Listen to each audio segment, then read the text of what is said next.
Ang sining na paggawa ng matamis na pagkain ay may malalim na ugat na nag-uugnay sa kultura, ekonomiya at inovasyon ng iba't ibang bansa. Sa mahabang tala ng kasaysayan ng mga pandaigdigang produkto, ang tsokolateng Toblerone ay nananatiling isa sa mga pinakatanyag at madaling makilala dahil sa natatanging anyo nito. Ang pagunlad ng tatak na ito ay hindi lamang kwento ng isang simpleng matamis na merienda, kundi isang salaysay ng pamilya, batas ng kalakalan at pagbabago sa panlasa ng mga tao sa buong mundo. Nagsimula ang kasaysayan ng tanyag na tsokolating ito sa lungsod ng Bern, Switzerland, kung saan ang pamilya Tobler ay matagal na nakikibahagi sa industriya ng candy. Noong 1868, ang tsokolatier na si Jean Tobler ay nagbukas ng isang maliit na tindahan ng mga kumpisirya kung saan nagbenta siya ng mga produktong gawa ng ibang mga tagagawa. Dahil sa mataas na demand ng mga mamimili sa kanyang mga produkto, nagpas siya si Jean Tobler na magtayo ng sarili niyang pabrika noong 1899 na pinangalan ng Fabrique de Chocolat Bern Tobler & Sie. Nang magretiro si Jean Tobler, ipinasa niya ang pamamahala ng kumpanya sa kanyang anak na si Theodore Tobler noong 1900. Noong 1908, si Theodore Tobler at ang kanyang pinsan na si Emile Baumann ay nag-imbento ng isang natatanging formula ng tsokolating may gatas na hinaluan ng puting nougat, almendras at pulot. Ang pangalang Toblerone ay binuo sa pamamagitan ng pagsasama ng apelyidong Tobler at ng salitang Italyano na Torone na nangangahulugang isang uri ng nougat na may pulot at mani. Noong 1909, opisyal na inihain ni Theodore Tobler ang aplikasyon para sa patente ng proseso ng paggawa nito sa Swiss Federal Institute of Intellectual Property sa Bern na naging dahilan upang ito ang maging kauna-unahang gatas na tsokolate na nabigyan ng proteksyong intelektual. Sa kasalukuyang panahon, ang opisyal na may-ari ng tatak ng Toblerone ay ang malaking kumpanya ng pagkain mula sa Estados Unidos, ang Mondelez International Incorporated. Bago nakarating ang pagmamay-ari sa naturang korporasyon, ang kumpanya ng pamilya Tobler ay dumaan sa iba't ibang serye ng mga pagsasanib at pagbili ng mga malalaking negosyo. Noong 1970, ang kumpanyang Tobler ay nakipagsanib sa kumpanyang Saccard na siyang gumagawa ng tsokolating Milka upang buuin ang Interfood. Noong 1982, ang Interfood ay sumama naman sa kumpanya ng kape na Jacobs upang maitatag ang Jacobs Saccard. Noong 1990, binili ng Amerikanong korporasyon na Kraft Foods ang mayoriya ng shares ng Jacobs Saccard kasama na ang tatak ng Toblerone.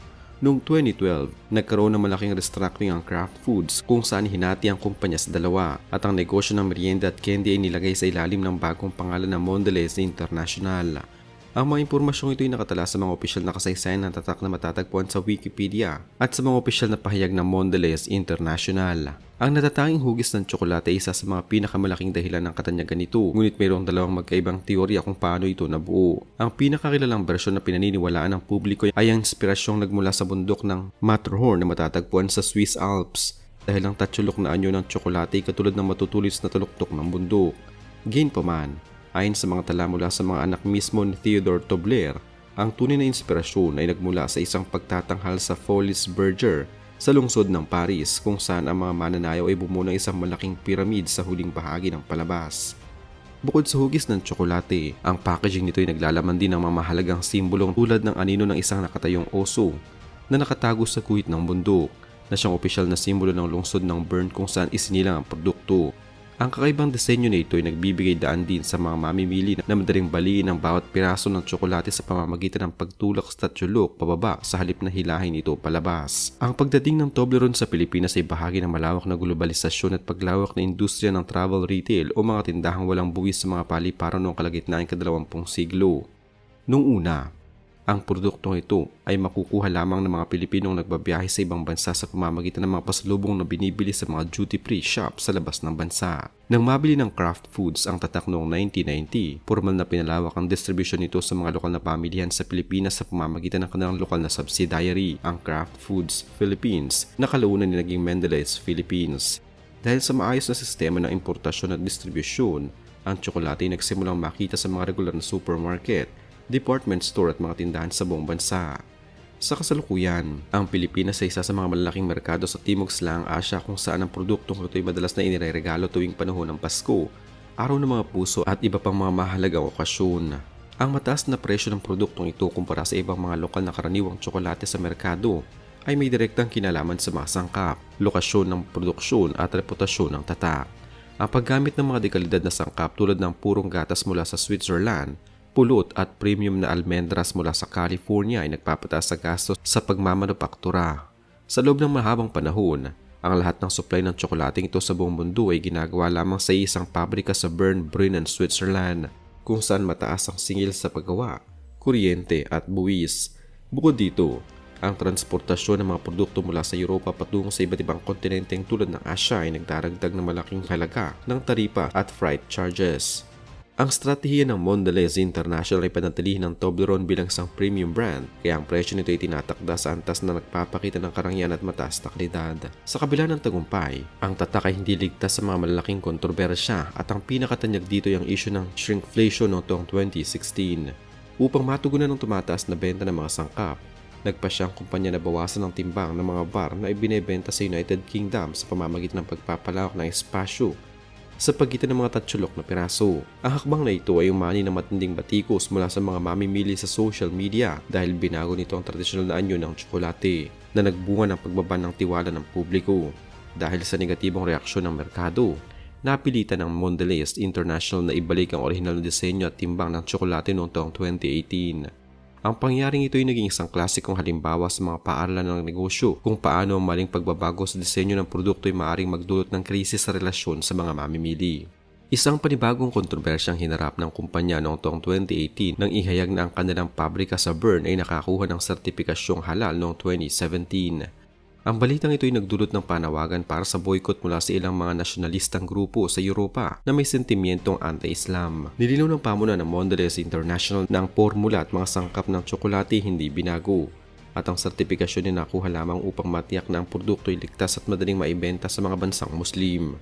Ang isyong ito ay nagpakita ng komplikadong ugnayan sa pagitan ng pandaigdigang marketing at ng mga lokal na isyong pampolitika at panlipunan sa iba't ibang rehiyon. Ang pamamahala sa ganitong uri ng krisis ay nagreklamo ng maingat na komunikasyon upang hindi mawala ng mga mamimili sa parehong panig ng issue.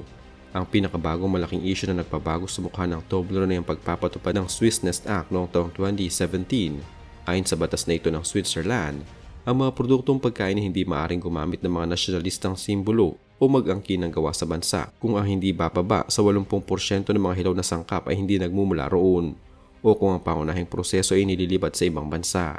Noong taong 2022, inihayag ng Mondelez International na ililipat nila ang isang bahagi ng produksyon ng tsokolate sa lungsod ng Bratislava, Slovakia upang mabawasan ng gastusin. Dahil sa paglipat na ito noong taong 2023, legal nang ipinagbawal sa kumpanya na gamitin ang salitang of Switzerland sa kanilang packaging. Kasabay nito, napilitan din silang alisin ang tanyag na larawan ng bundok ng Matterhorn at palitan ito ng isang modernong guhit ng geometric na bundok. Ang ulat na ito ay kinumpirma ng mga balita mula sa Reuters, BBC at NPR noong Marso 2023. May mga natatanging kaalaman tungkol sa tsokolate na hindi alam ng karamihan, tulad ng posibleng pakikilahok ng tanyag na siyentipiko na si Albert Einstein sa kasaysayan nito. Noong taong 1909, habang inihahain ni Theodor Tobler ang patente para sa paggawa ng Toblerone, si Albert Einstein ay nagtatrabaho bilang isang clerk sa tanggapan ng patente sa Bern, kaya malaki ang posibilidad na dumaan sa kanyang mga kamay ang mga dokumento ng tsokolate. Ang kasalukuyang kalagayan ng Toblerone sa pandaigdigang merkado ay nananatiling matatag sa ilalim ng pamamahala ng Mondelez International. Sa kabila ng pagkawala ng kanilang opisyal na Swiss-made status, ang benta ng produkto ay patuloy na lumalago sa iba't ibang bansa. Ang kumpanya ay nakatuto ngayon sa pagpapalawak ng mga produkto sa pamamagitan ng pag-aalok ng iba't ibang lasang tulad ng dark chocolate, white chocolate, crunchy salted almond at fruit and nut. Ang travel retail sector o ang mga tindahan sa mga international na paliparan ay nananatiling pinakamalakas na channel ng distribution para sa tatak. Ang patuloy na modernisasyon ng kanilang pabrika sa Slovakia at ang pagpapanatili ng operasyon sa Bern ay nagpapakita ng balanseng strategiya sa pagitan ng pagtitipid sa gastos at paggalang sa tradisyon ng tatak. Ang mahabang biyahe ng tsokolating ito mula sa isang simpleng pangarap ng pamilyang Tobler sa Bern hanggang sa maging isang higante sa industriya ng candy ay nagpapatunay ng tagumpay ng isang produkto ay nakasalalay sa inobasyon at tibay ng pagkakakilanlan.